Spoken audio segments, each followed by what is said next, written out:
Okay, I think we're going to get started. And thank you again for letting us use this beautiful auditorium. It's beautiful, and it was designed by the former chair, Jane Smith, so we can see what interior design can do. Right, it's really, really great.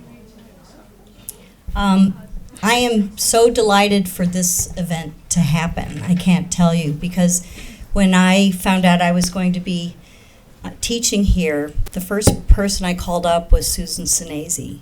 And part of the reason for that was that I got to know Susan through an AIA, the American Institute of Architects, Committee on Design, a national group that would study architecture around the country and around the world together in a conference setting. And Susan came to some of these conferences, and I got to know her through that and her interest in what architects do. But what I was really touched by, I would go to the AIA convention, which happens once a year in various cities, and there would be this interiors session. And I would go to this, and there she was. And then the next year, she was there again. And she was there again, and I think you've done it 8 times? Yes. And, I mean, at an architects convention, you could imagine that going to the interiors session, which I would go to, I would win in the interiors category, but sometimes I couldn't even find my project in the convention hall. But if I had done a building, and I do buildings, that, they were put up, and I was really miffed. And I just thought, here we have this most important person in the interior session. So I was really proud to know Susan in that context. It was really, really great.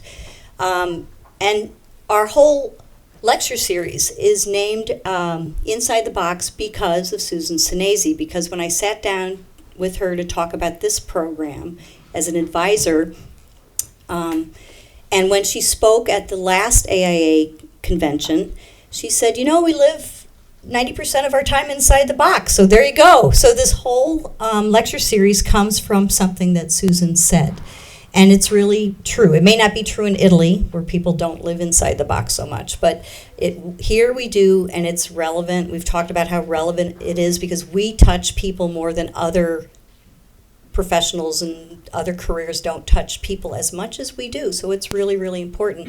I should say something about Susan. She's the director of, if we can go to the next slide. Let's see, I can do that. There we go.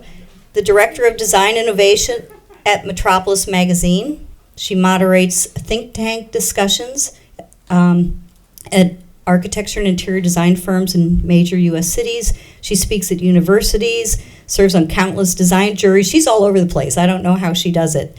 A very special book of her collected writings and speeches is Susan Szenasy, Design Advocate, and she is a design advocate. That's why I put it in red, and I made it the same color as your glasses on purpose. Your favorite red. But you have to read this book. There's some amazing things in this, okay? And then when I think of Susan, I also can't divide her from Metropolis magazine, which I basically kind of grew up with in my studies.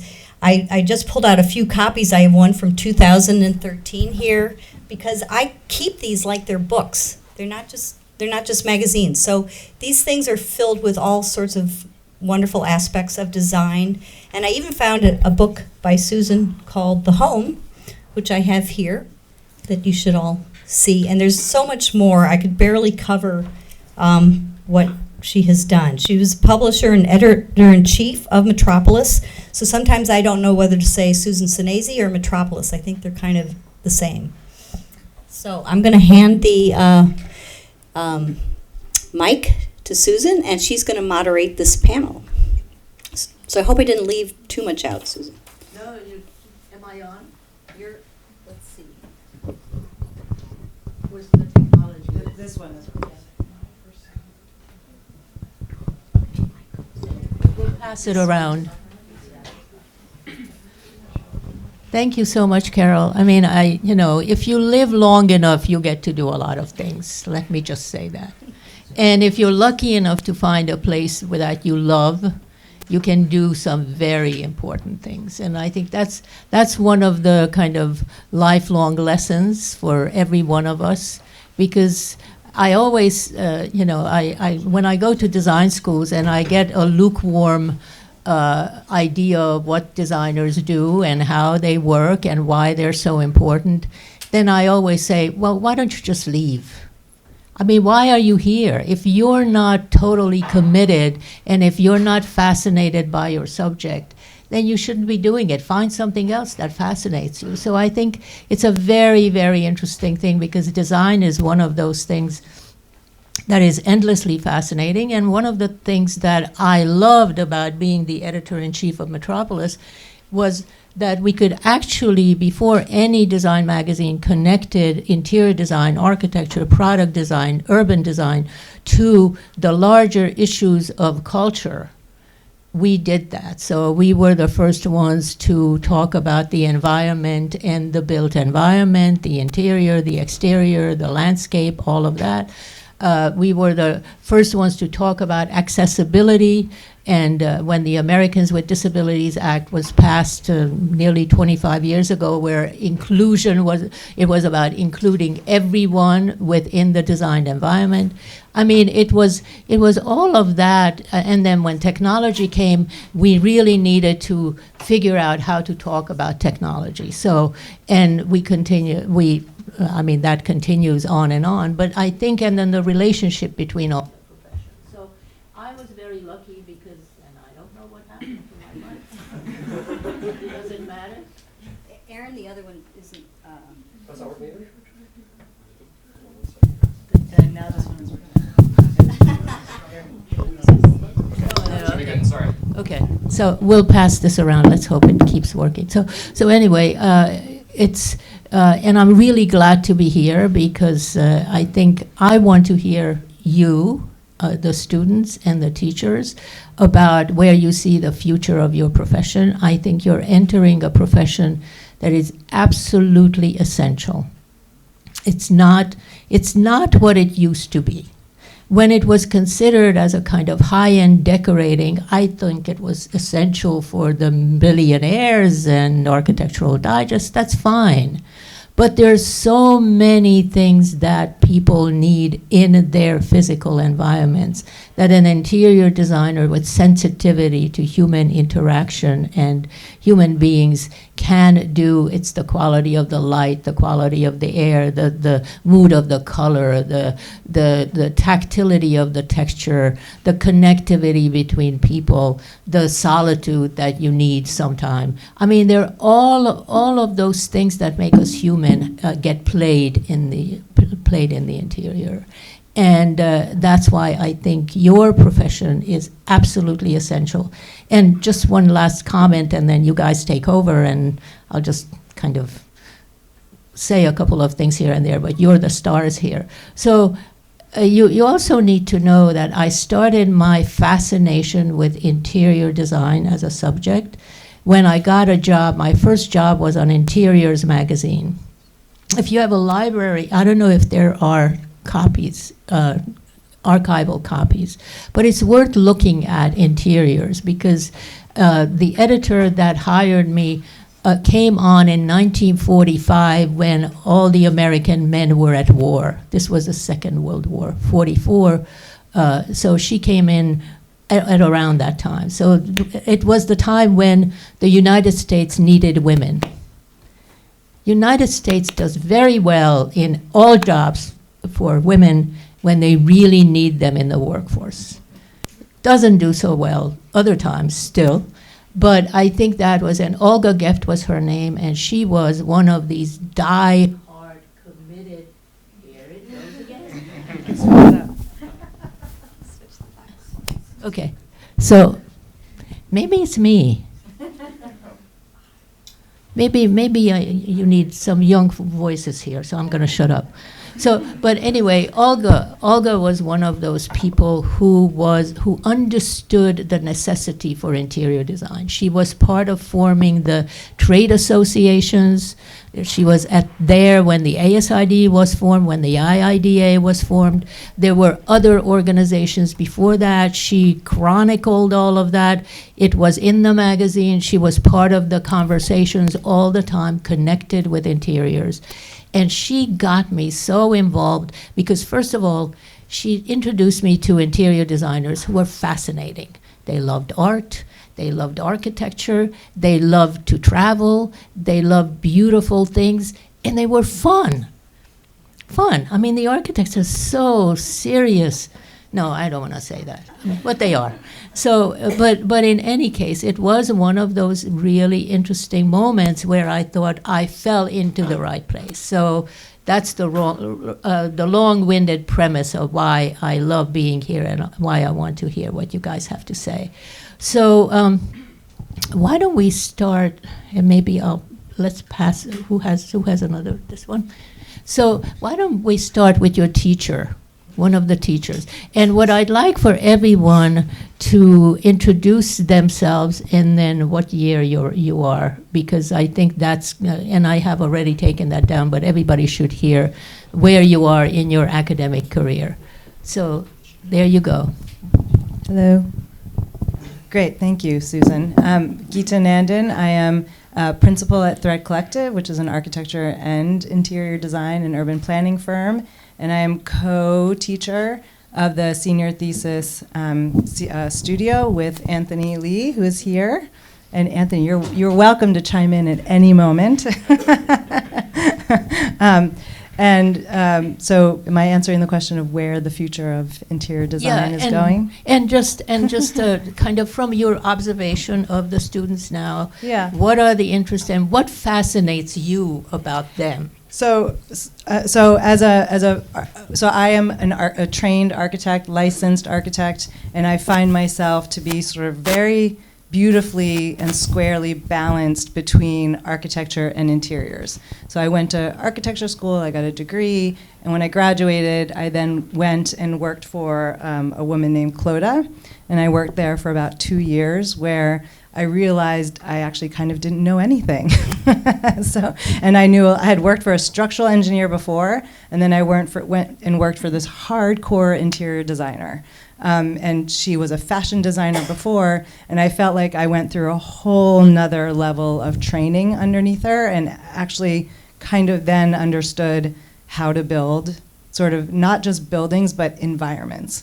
And I think that was the moment where I was like, oh, there's so much more to architecture than just building forms and shapes and these parametrics, and really understanding how, like Susan said, all these pieces come together on the inside, just with water and light, and so that was sort of a revelation in and of itself. And then I went and started my own firm, and now we, as a firm, I work with another architect and a landscape architect, and our practice often hires people that have a variety of different skills, and that's partly because our work is everything from furniture design to urban planning, right? And so we don't believe that there are sort of very hard and fast lines within the design world. So we feel very fluid amongst the way that we work.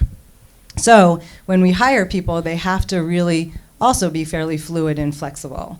And what we have found is that in our firm, the best people that work for us happen to be interior designers coming, and we have hired several people from SVA, and it's interesting, like we hire architects, we hire urban planners, but the interior designers have proven to be the most flexible, the most complementary of other skills.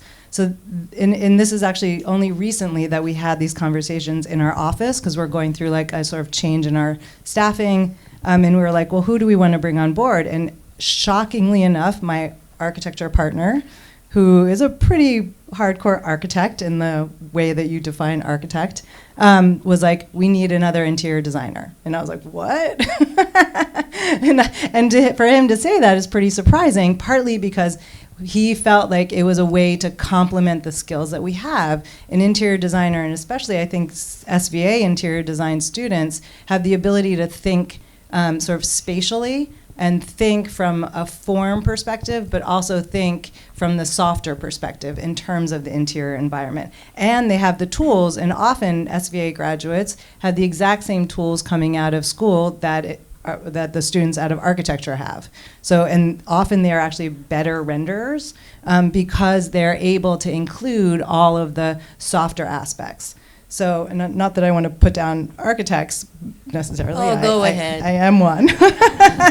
But when my architecture staff tends to do renderings, they forget like all the other nice, beautiful aspects of the scene, which is the lighting and the furniture and the, and so I think that there's a nice complement that comes, because you have to remember, as an interior designer, you're often working on a team. So, and the way my practice is run is that we're a multidisciplinary firm, and architect, I sort of am in the middle between architect and interiors and a landscape architect, and we try and integrate all of those practices together. So when you yourself are working, and this is how I think that the profession is moving more, and I've been practicing this way now for many decades, which I won't reveal how many, but what I have found is that the rest of the world is also catching up in this way, in this integrated way, and you're not working in a siloed box anymore. And so you, as an interior designer, are actually going to work with a landscape architect at some point, right? And it seems odd. Do you feel that this integrated systems thinking world that we are part of now, do you feel that the students at SVA are that connected and that involved in all of these areas, or that collaborative? Because I think that's one of the huge issues. It's you're not a lone gun anymore. Yeah. You are part of a team. Right, and I think that the really good firms are sort of also making that very clear, and it's not this, well, sometimes it is, but hopefully it's less and less the starchitect, right? And I think, so as a senior thesis advisor with Anthony, what we find very often, which is very interesting, is that our senior thesis projects are not always interiors. So we've had people come up with really fascinating cultural concepts that have to do with biking systems in New York City and creating bike rest stops across the city in interstitial spaces, right? We're like, okay. And there was a lot of interiors in it, but there was urban planning, there was landscape, and some students feel more confident and less confident, but at least they were tackling those issues. They're always like looking at the skin of the building. They're always trying to sort of break the boundaries of just the interiors, which I find, and I think school is the right place to start to test those grounds.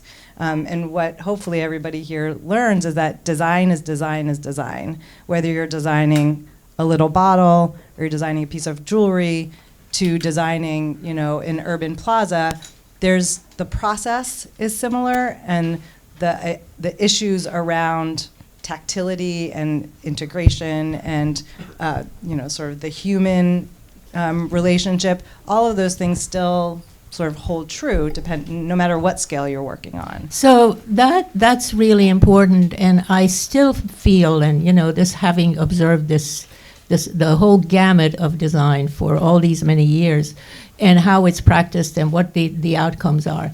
I mean, it's really interesting to me because the idea that everybody designs everything is not my idea. My idea is that every designer, every skilled designer in their field has this incredibly broad idea of what their work is, but they are experts in their field. Right. And you can't, you're one person. Yes. Right? Yes. You only have 24 hours a day. Part of that you have to sleep. So I agree. You can't, that's why, I actually have given, I'm not interested in the structural aspect of our work anymore. I just don't have time to deal with it. But my partner loves it, right? He's obsessed with all the structural. I'm like, great. you do the structures part, I won't, you know. Yeah, But we're yeah. still involved in the conversation together, because realistically, like when we're designing the spatial layouts, you know, the interiors impact the skin and it impacts the structure. So you have to be able to have those conversations. And I agree, it's like you may want to influence the furniture design, but there should be somebody who's the cabinet maker or the Yeah, furniture maker yeah. who really knows those details. Well, there was a time when, you know, I talked about this kind of interrelationship and people would attack me and say, so you want me to be an architect now? You want me to be an engineer? No, just Right. understand Right. what that do and what that adds to what you do. Yeah. So that your work is as excellent as it can be, and it's not some sort of guessing game and color palette, but it's a hugely involved idea. So, and your name? My name is Michael, and I'm a part of the senior class under Anthony and Gita. And my whole take on this is, prior to studying interior design, I was a choreographer, and I traveled the country teaching young kids, and I've always had a sense of community in my blood. And once I found the love for interior design, I felt like I would merge that community and design. And through my time here at SVA under direction of Jack and Anthony and Gita, I'm constantly challenged to think about how spaces impact people, the way they occupy people, or how people occupy the space, how people interact, the circulation of a space, exterior versus interior, what people see when they approach a building, and then what is the entry, what is the back of house, how people, how people interact with the space, and what the emotion or activity or experiences as you go up in floors, as you make your way from the front to the back. So being interested in that community aspect of interior design, the way all those things work together, whether it's public versus private. And I think I'm also challenged or interested in politics and how we can always resist and maybe challenge the interiors to be a little bit more provocative or transparent to social life. Like currently right now I'm designing a space for recreational marijuana, and how New York adopts a system where this surfaces our street fronts, how our children interact with this this culture. So I'm constantly being challenged by Anthony and Gita to think about, like, what is the sedated state? What is the comfort level? And I think all those things are important, especially in a commercial aspect. So you mentioned dance. Yes. And dance obviously is the body moving through space in Correct. very graceful ways. And so what do you learn? What is your learning from dance that specifically relates to interior space? So specifically, it's all-star cheerleading with dance incorporated into it. It's a little different than collegiate or recreational cheerleading. It's more acrobatic and more, fluid movements. But the majority of the composition is of 36 people working together. They're mounting each other. There's structural elements with 2.5 high. And you talk about a building, how there needs to be vertical and horizontal supports. So all of that can be learned through body movement and the fluidity and the transitioning of what we would call a two-dimensional formation, the way things move on the floor seamlessly. I think all coordinates into interior design when we're talking about circulation, furniture layouts, structural components.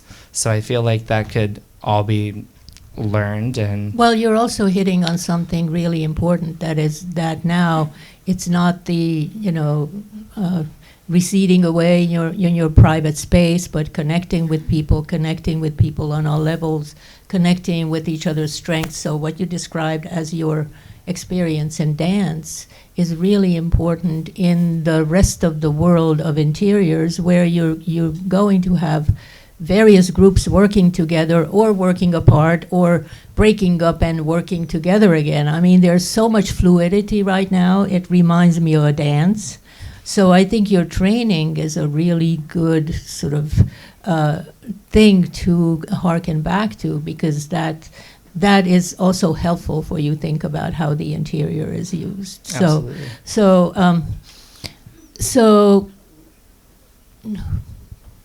Okay, Oriella. So I'm Ariella, and I'm a freshman this year. And what really drew me to want to pursue interior design was, especially in this day and age, the impact that interior designers can have on people, specifically in the way that they design a space, which I think is really important. And there's so many different ways that a designer can do that, through light, through the movement throughout the space, and just that really fascinates me. And especially sustainable design and sustainability and with the environment in this day and age, I think is also really important. And interior designers are coming up with a lot of new innovations which can really impact the world in a positive way, and I really want to be a part of that.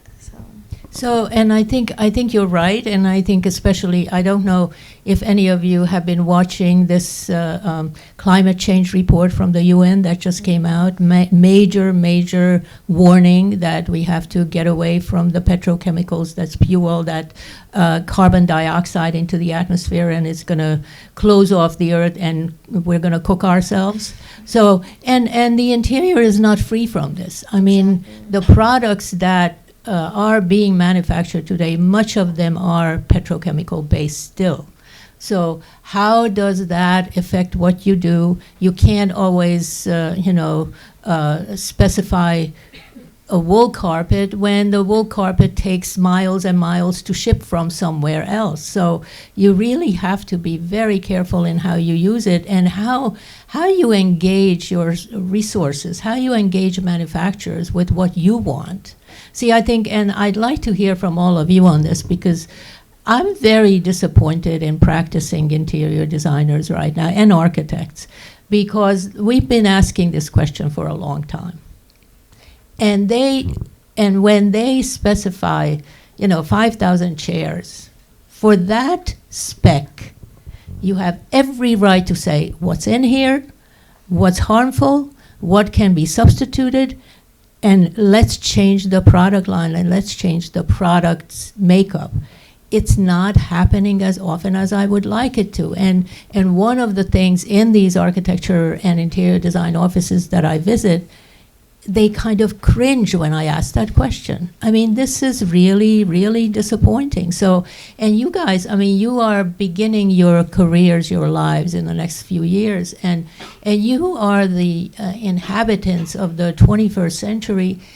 And if you can't live on Earth and half the population gets wiped out, it's not a good place to be. So every decision you make really needs to be informed by these questions. And what is the makeup? What is the chemical makeup? What is the, do you really need something? Is it, yeah. I think that's the number one question is, do you need this? Yeah. Do you have to have this extra little detail? And the other big question, at least for our firm, is we'll do it, or we'll buy it if we feel like the client is committed to keeping it. Yeah. So I think part of the big problem with interiors, and I have found this in my own career, is I have designed spaces that don't exist anymore. And that sort of makes me cry when I hear that the owner is leaving, or that they sold it. Or, I mean, we designed 2 restaurants that then proceeded to flip over within 3 years. And that kind of broke my heart, right? And there was actually, my husband is a architectural fabricator, and he had built this huge steel structure inside this restaurant. And when they flipped the restaurant, they informed us. I immediately called the new owners and I said, are you revamping the entire interiors? They said, yes. I said, can I take that big steel piece out of there? We'll find another client to use it. I'll take it back. They're like, oh, it's already gone. I was like, well, where did it go? Well, and I'm that, sure it went into the trash. but I think that's a really interesting question. So how do you, in the beginning, begin to talk to your clients about the eventuality Yeah. of change and what do they do with the material that you spec? Because I think that's one of the things that we don't do well enough. It's like, okay, so things are cyclical, and nature is cyclical, and it's not gonna be like, if it's not part of a system, it's probably gonna kill the system because it's so noxious and so difficult to live with. So how do you, first of all, keep your eye on the healthiest materials, and then how do you begin to have a conversation with your clients and with your suppliers about reclaiming, recycling, or maybe it's such a great piece that it has a life forever. I mean, my Saarinen womb chair will live on forever. Although, It might need to be reupholstered. well, I mean, there's a watch out because the frame breaks. And it threw me on the floor. So you have to be careful, but it's fixed and it's still there and it's still beautiful. But the point is that not every piece that you are going to spec is going to be that, but there is going to be some things that you should know. This can be recycled, this can be, reused, and make sure your client knows that, make sure the users know that. I think that we just don't know enough about what we live with. And I think you, as designers who are in this conversation with the manufacturers and with each other and with your fellow designers, I think there's a way for you to play a role in this, especially in interior. So I hope that will you take on that challenge? Should you accept that challenge? Here's what you do. You keep records. You ask questions. You drive everybody nuts because it's your duty to find out what works and what doesn't work, and what's the healthiest and what's the most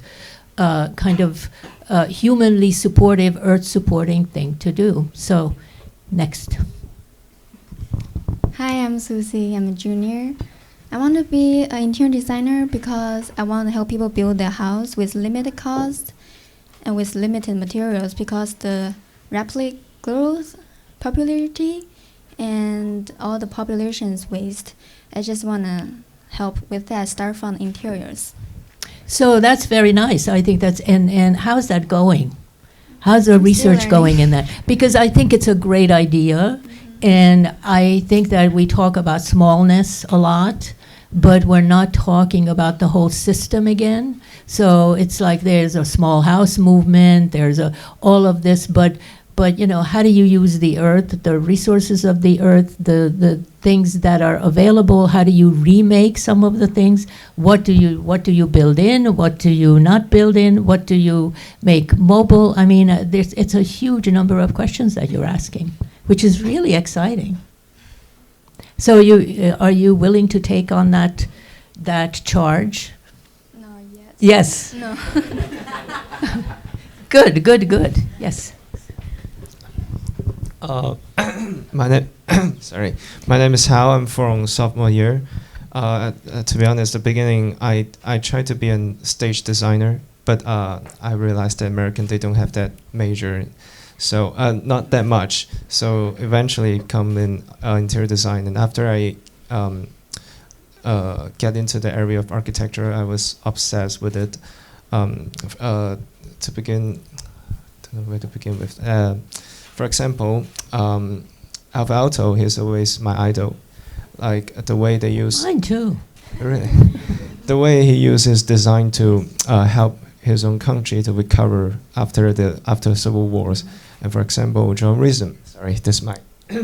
Have some drink. Don't worry. For example, John Rhizome, he collects parachutes and to create a Rhizome launch chair, and also. That was the first time I realized that design could be really helpful, could save a country, can literally change the world. So I like to take it as my target for sure. But after I get into after the internship I finished it during the last summer in my country, China. I realized that design is actually, in my perspective, hitting to a peak where it's hard to have another breakthrough. We can only, but we can search different, exploring new ways, like from the aspect of materials, from the aspect of forms, and what kind of other function. For example, multiple function furniture. That's a target, but I think we really need to bring more elements into interior design. For example, new media.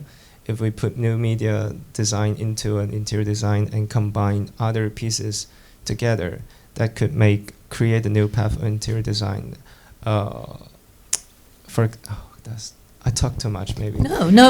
I also wanted to remind you that set design is a really interesting thing, and don't give up on that, because I don't know if you know the work of David Rockwell. Oh, I heard his name somewhere. Okay, so Somewhere. he's done some of the best sets on Broadway in Broadway theater. Oh yes. Oh, yes. Got it. Oh yeah, so you need to look at that story and how he did that, because you could see that it's architecture, it's interior, it's lighting, it's texture, it's adjacencies, it's all of those things that he uses as somebody who also does very good interiors. I mean, he's trained as an architect, but his best work is on the interior. So I wouldn't give up on anything yet, because I think you're getting a great training. You're going to be able to do in interiors what you want to do, but you can expand out of that too. So I think keep that in the back of your head if you're committed to stage design. Actually, after I get into architecture, I want to be an architect. Oh boy. Okay, that's good too. It's gonna be a disaster, but I'm willing No, to it's take not. that. I think that's great. That's really great. Some architects that have done stage set design. They have. Yes. Exactly. So I think the more you know, the more skills you have, the better it is. And I also think that we're reaching a stage where in America, architecture has been tightly held by white middle-aged men. Yes. I mean, I don't think anybody's going to disagree with that. However, it's changing, and there's much more variety of expression and much more cultural infusion, and diversity is everyone's seeking diversity. And I think the more diversity there is, whether it's ethnic, whether it's cultural, whatever it is, that's part of a team, makes the team's work richer. So you guys are incredibly important now, because those of you who represent other cultures, not just the white bread American culture, but really the kind of nuanced cultures from all over the world, are really going to have to use your understanding of where you come from in order to make your work part of the dialogue. I mean, that I'm very hopeful about that, because as you know, even in nature, when you look at nature, diversity is of any community, whether it's plant life or whether it's animal life or whether it's human life, is the most successful communities of all of those things are diverse communities. It's not one flower, it's not one wheat, it's not one type of human being, but it's a lot of different types. So I think, and I love when I look at this room, and I like who's here, and I think that's really important. And also, you're not going to be just working in your backyard. You're going to be working all over the world. If you happen to be part of one of the larger global firms, I mean, you can end up in the Arab world, or you can end up in China, or you can end up wherever the commissions are. The world is rebuilding itself. So I think don't give up on anything, but it sounds to me like you're preparing. Sort of. Sort of, good. No, don't say sort of, say yes. Yes, I am. Okay, good. We like to hear that. Thank you. And you are? Hello, I'm Erin. I'm from the senior class, and I actually do production design on the side. And I want to be a stage designer eventually in the future. Whoa. For theater, yeah. Good. So my thesis currently is a theater, and I've done performance arts when I was younger, and I was always attracted by the comfort that it brought me.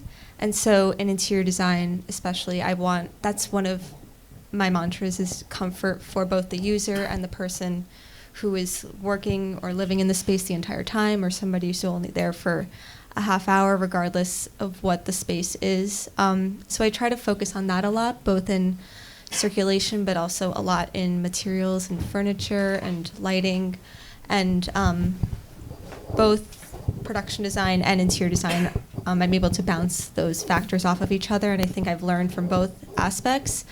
And I think, like, just to round it off, like, just comfort is what I want to focus on in anything that I do in the future. So, okay, so the future is next year probably because you're a senior. Yes. So what are you looking for? To work, you mean? Yeah. Well, I think for the time being, I want to focus on residential design because I'm somebody who likes to connect with a family or one particular person, just because I think it's a little more personalized and you have a closer connection, though you can have strong connections with commercial firms as well, but I just like a small community aspect. So that's what I'm attracted to. So just one thing that I wanted to mention to you, all of you, as you edge toward finding work. I don't think that the first job is going to be your job, because I think that's where people make a mistake. It's like, if I don't get the perfect job, I can't get the job. I mean, I accepted a job at a porno magazine. And I mean, really, and well, I was smart enough to say, by the time I was living in Jersey at that time, and by the time I got home on the bus, I thought, oh my God, what the hell am I getting into? I don't want to see this. I mean, why would I? And the job was, by the way, writing letters to the editor. And I said, well, isn't that what the readers do? So that was a lie. The subject was abhorrent to me. I mean, it was really sleazy. And I thought, I can't start my life this way. This is going to take me into a place that I don't want to be. So I called a guy from my wall phone in Jersey, and I told him, look, I'm sorry, I can't do this. And he says, oh, you love it, come on board, whatever. And I thought, no. And that's the thing. And then the second one was on Interiors Magazine, which made my life. And that was, and I was the assistant to the editor. I was, she would stand behind me dictating while I was typing, and I wasn't a typist. And she would scream, you'll never get anywhere, look at all the mistakes you're making. And it was like, it was a tough thing to do, but the subject was so important to me that, and the way she presented that, it was the best choice I have ever made. And I wouldn't have known that because I was doing all this direct work. I mean, so I think that's one of the things. One of the other things that I wanted to kind of ask you all about is interior work kind of relates to exterior, because we try to understand how to incorporate interior and exterior, nature and built.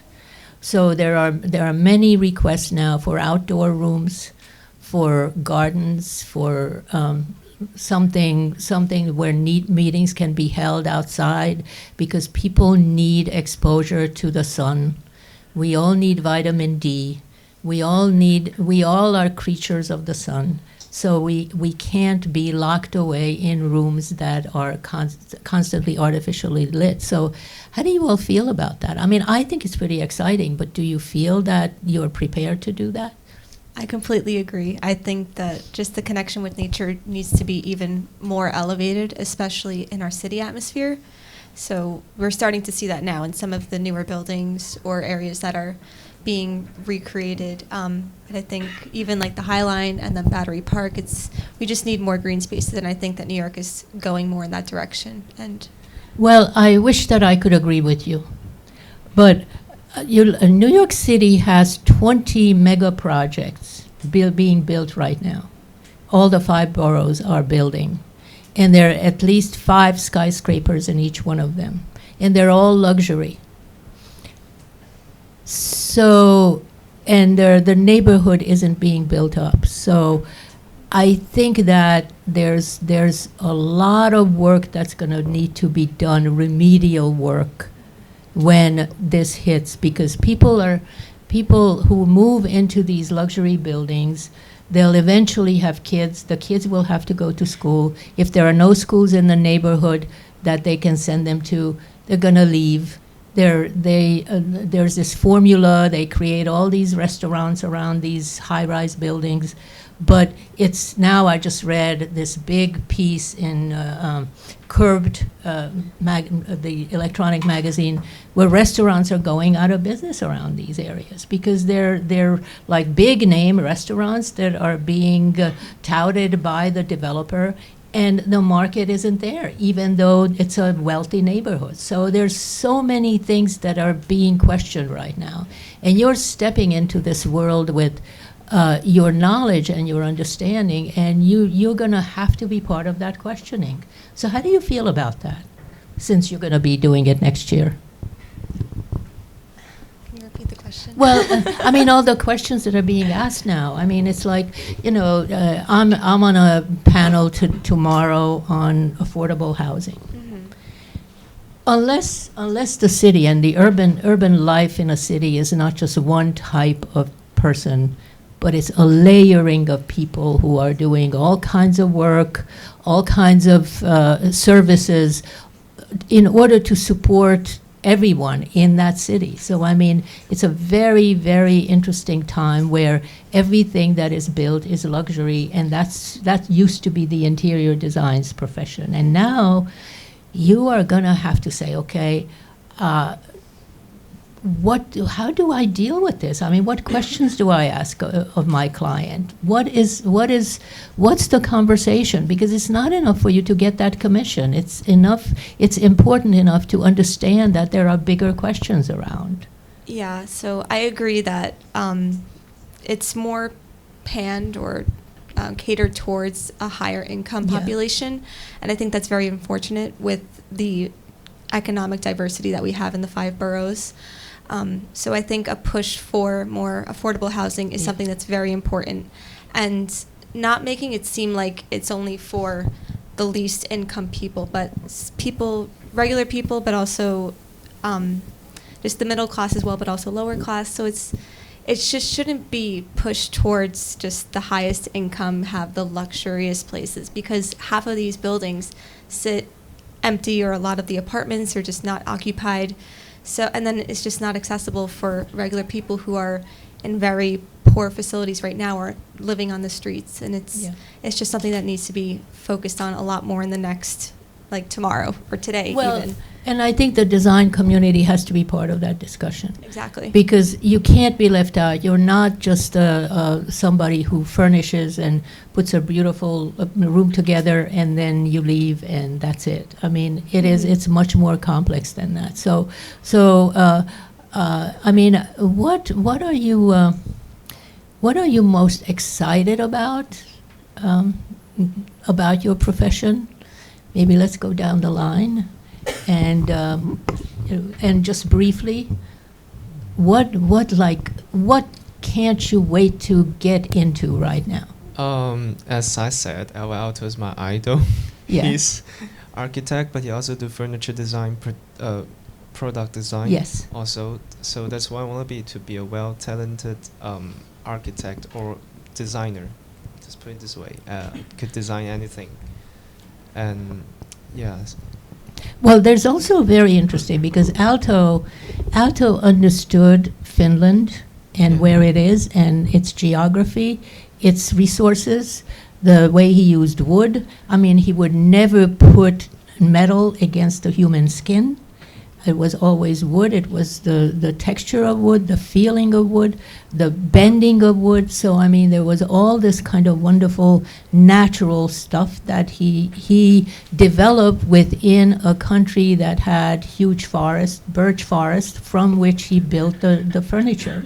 So, I mean, I think the using local resources is part of that. I hope that's part of your dream.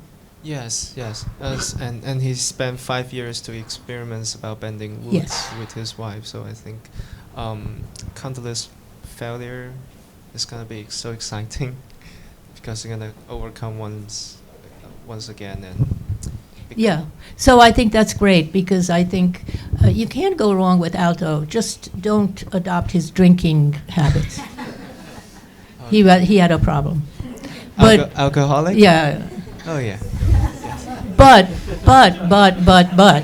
he was a genius and he was really humanistic and really beautiful buildings. I mean, go to Yes. Finland. Have you been to Finland? No, it's dream place. I want to go. Okay, that's your first trip. Yes.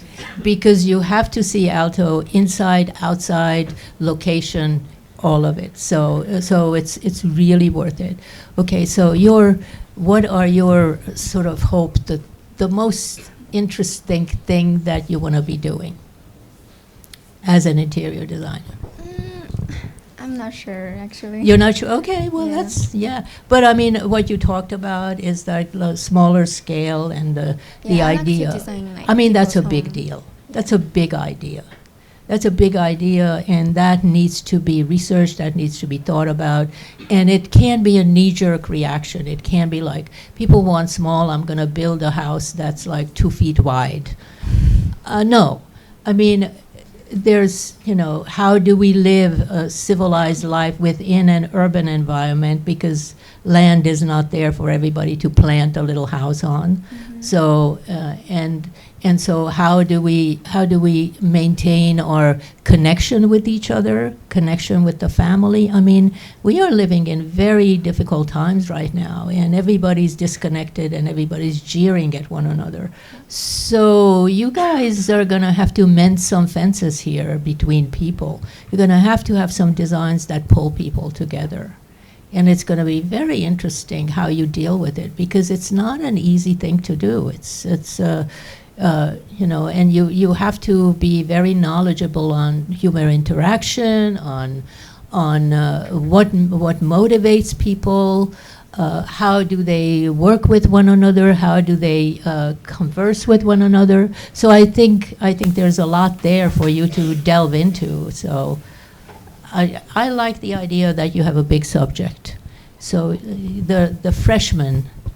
You were talking a little bit about connecting the outside and interior spaces, which is something that I'm really interested in, and bringing a lot of nature into the space and making the space really comfortable and eco-friendly, which is really important to me. So I'm really excited to get into that and be really conscious about materials and the space and integration and just the whole aspect of it.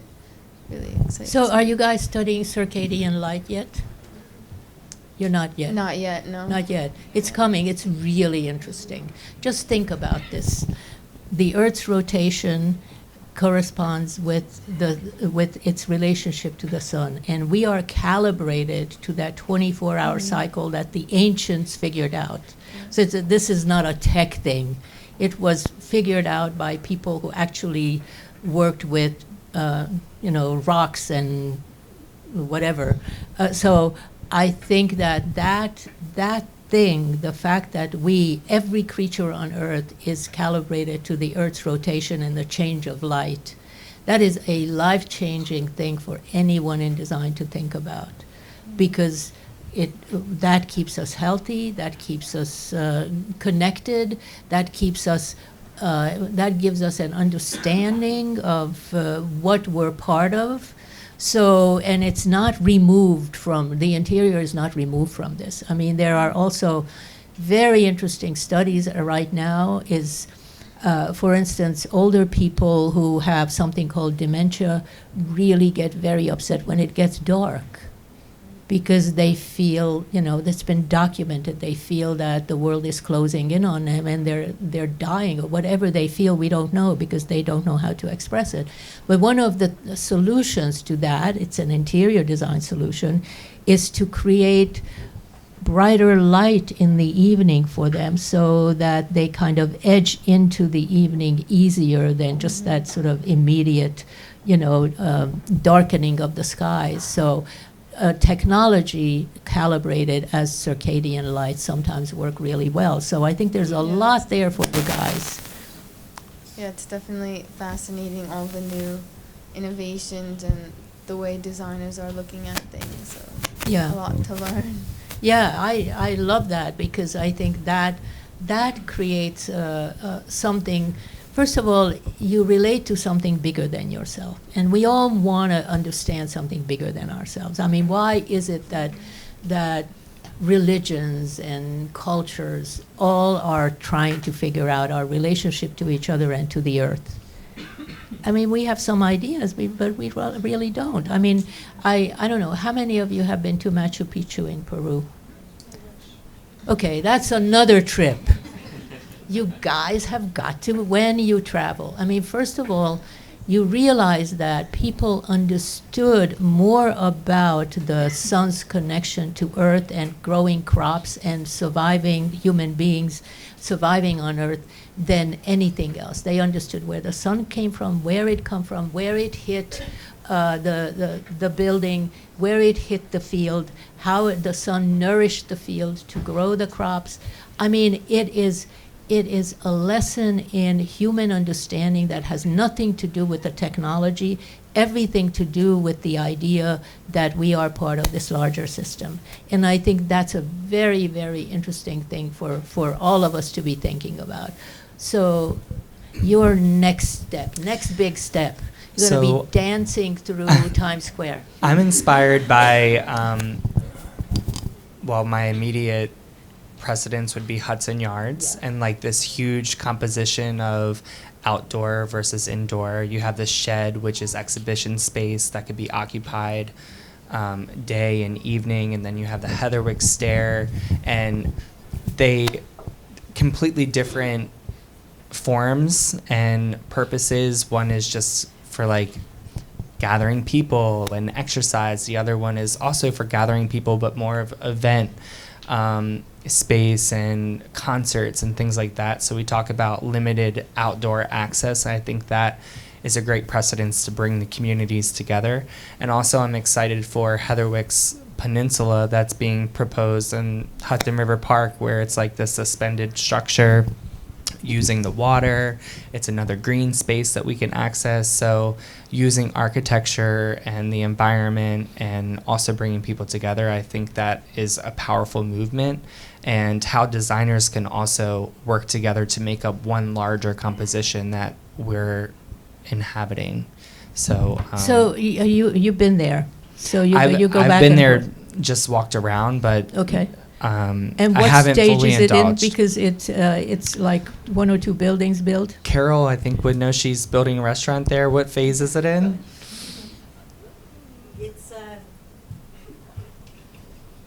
It's in many phases, like all the different pieces. Are finishing up at different times. But, So I'm excited for it. I mean, I know I'm going to personally go there and walk that stair, and I hope to attend a concert, and I know that I'm going to go out to the water sometime. So, like, those are the things that on my free time that I'm excited about, you know. So do you get a sense that they figured out how to accommodate that waterfront area when the water rises? I'm not certain if they've 100% figured it out, but it's definitely a move forward. So what are the moves forward? Because it's really important. I mean, it's there's this false perception. You live on the 90th floor and, okay, let the city flood. Well, you have to get around. You have to buy food. You can't have everything in your fridge because your power is going to be out.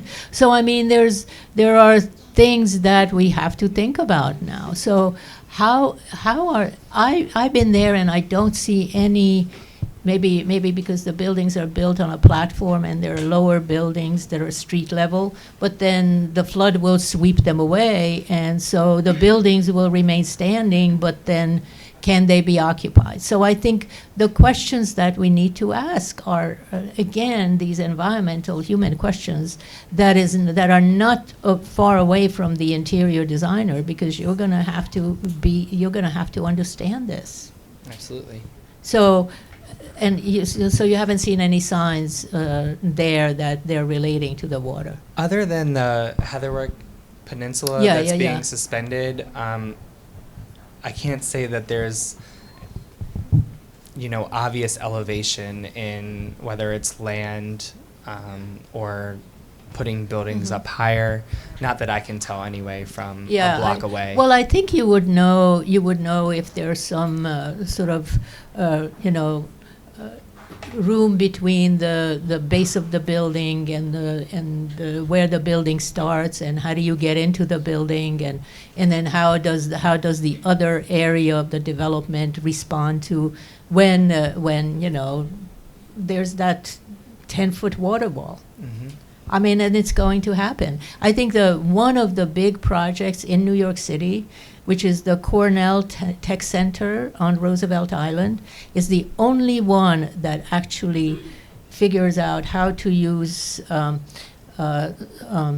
non-fossil fuel energy, how to lift buildings up high so that when the flood comes, because Roosevelt Island is in a floodplain, so when the flood comes, the buildings survive and nothing gets swept away.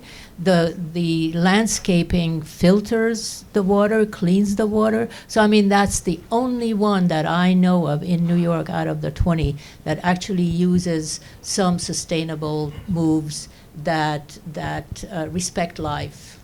And that's very, very interesting for me, because I mean, these are massive buildings that you guys may end up working on. Inheriting. And what are you inheriting? And then how do you prepare for that? Because it's like putting some lipstick on a pig. I mean, it's not going to be helpful if the right questions aren't asked, and they have to be asked from all areas. So, what other things that let's say from the audience, you guys are all involved in this. You guys are all trying to be professionals.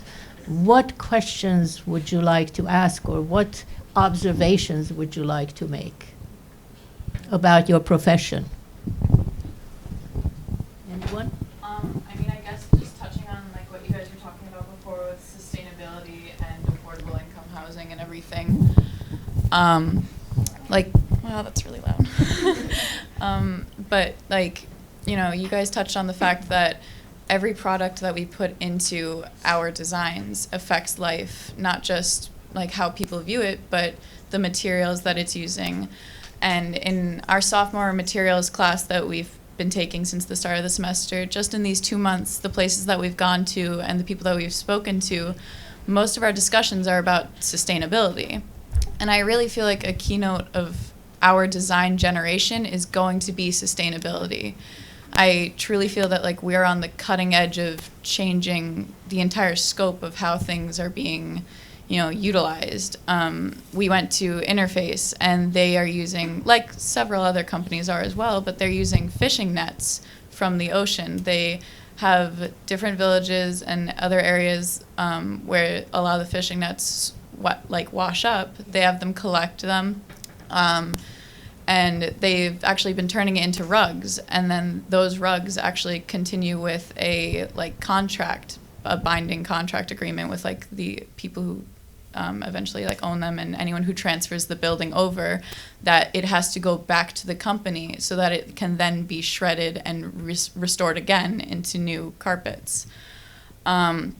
And I just kind of think that the reusable factor of all of our materials is truly going to come into play as we continue on. And then I guess just another big thing that we heard of while we were at Human Scale just the other day, and that you guys kind of touched on with wanting to know what's in your products. What are we buying here? You know, what's this chair really made out of? What's the VOCs and what's every chemical going into it? Actually, Human Scale has created, similar to like a nutrition sheet that you get on any food, is called Declare, and it basically declares every ingredient that's in it. And it even, you know, in the bottom it will say, you know, you can recycle this here, or, you know, its lifetime is this. And I think that if the rest of the products that we continue to be making, and even just like if products that are being sold started putting declared labels on their products, maybe it could actually give companies a better view and understanding to what they're really buying. And that could possibly change like how they are viewing their own company and what they're putting into their company and what they're giving to their clients and employees. So that's a really important point, and I think the fact that we're living at a time when there's a lot of talk about the healthy interior, the healthy workplace, healthy hospitals, healthy everything, because people are much more health conscious. I mean, you know, you're talking about, I mean, food is very much part of it. I mean, the fact that we are now looking for locally grown, seasonal things instead of something being shipped by some heroic measures to 5,000 miles away, but really eating seasonally and eating something much more conscious of what's available to us. All of that is really important. I also think that you as designers have to engage your clients in that conversation, because you can find out things that they might not be able to find out.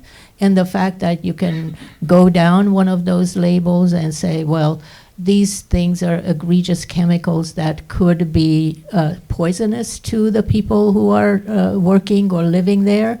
And so let's figure out what's the very best kind of product that is the most environmentally, humanly sensitive product.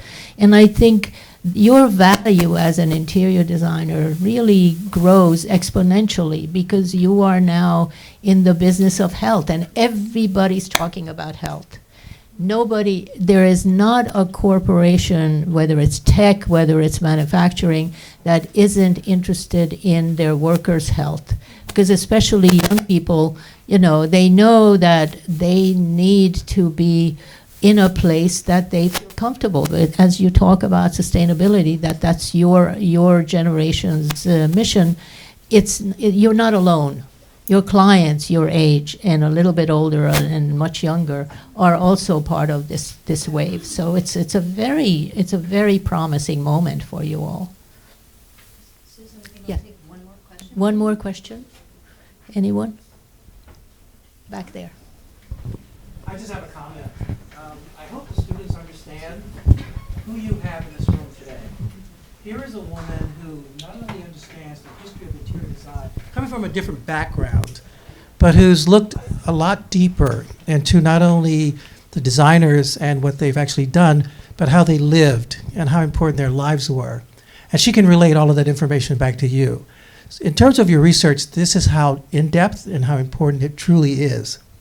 Second thing I'd like to talk about is this idea of insulation, because I think that's where the whole conversation is about. Insulation is something that we know we put between walls to keep two different materials or one type of environment away from the other environment successfully, right? And in doing so, we can actually equate that to, again, how we sometimes as designers think and feel. We can actually insulate ourselves from society, from humanity, from some of the deeper issues that really affect how you're going to be designing in the future. And I know it's difficult for a lot of you young people to watch the news and to listen to what's happening with everybody biting and fighting, and they're supposed to be adults in this particular world. But you're going to be the adults of the future. And so you have to try and understand the power of the social, political dynamic of what you're dealing with.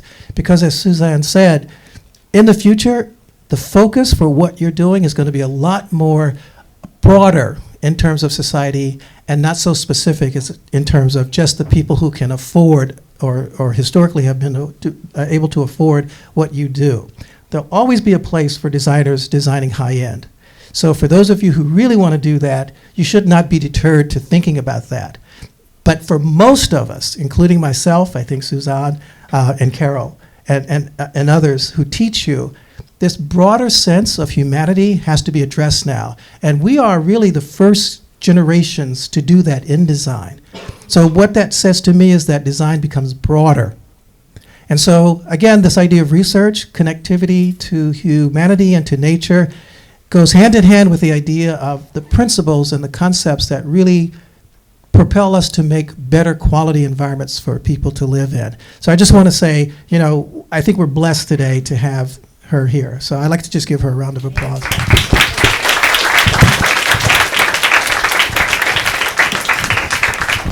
Susan, do you have some last words? And then I'm just going to finish up. Well, thank you, everyone. It's really a pleasure to be here, and I'm really looking forward to what brews up here, because I think that you're right. There is an opportunity for all of you, and there are things that you're going to be doing that no interior designer has ever dreamt of doing, because you're discovering. You are now discovering a whole new way for your generation that really is totally tech savvy, and yet at the same time isolated.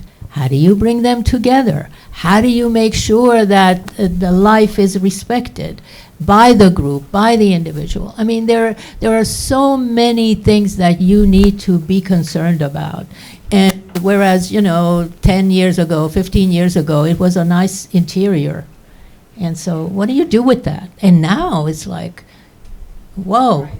Is that it has value, it has personal value, it has human relationships, it has environmental relationships, it has everything funnels into that interior where we live, where we are, where we spend a lot of our time.